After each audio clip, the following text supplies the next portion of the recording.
You can trigger advanced cellular repair and mobilize stem cells by manually controlling how your body processes oxygen.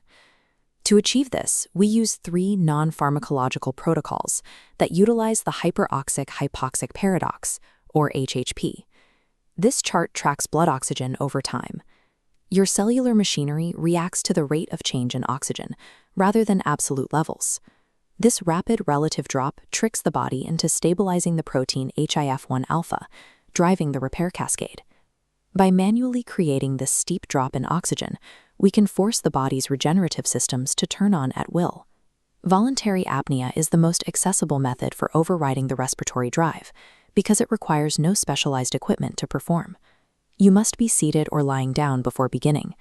Intentional oxygen drops can cause syncope or fainting, making it dangerous to attempt while standing. Start with 30 to 40 deep, rapid breaths. This cyclic hyperventilation clears CO2 from your system and induces a state of mild hyperoxia. On your final breath, exhale fully and hold.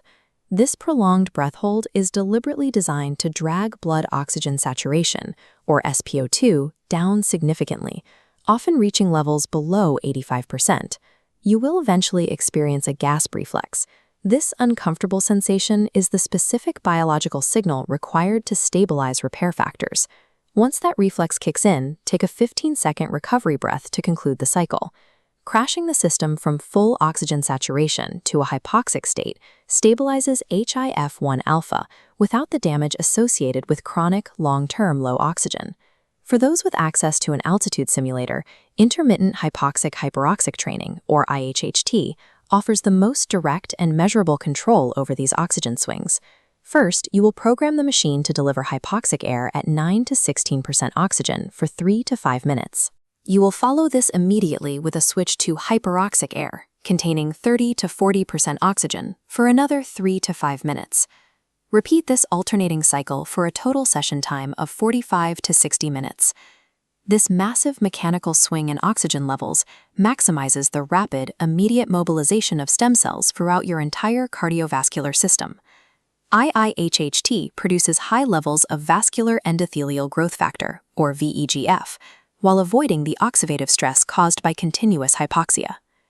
The third method is sprint interval training, which creates localized tissue hypoxia through extreme metabolic demand.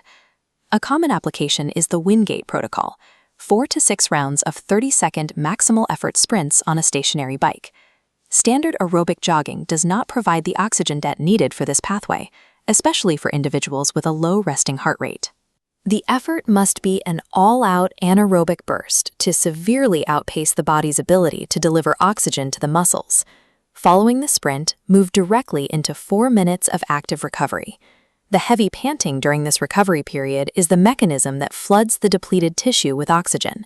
Combining extreme local depletion with heavy panting creates the necessary hyperoxic to hypoxic contrast endogenously.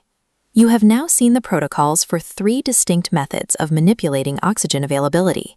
The deliberate fluctuations triggered during these sessions activate the metabolic pathways responsible for angiogenesis and widespread tissue repair. Select the protocol that best matches your current fitness level and available equipment. Integrating these oxygen fluctuations into a weekly routine is a sustainable way to target the body's natural cellular rebuilding systems.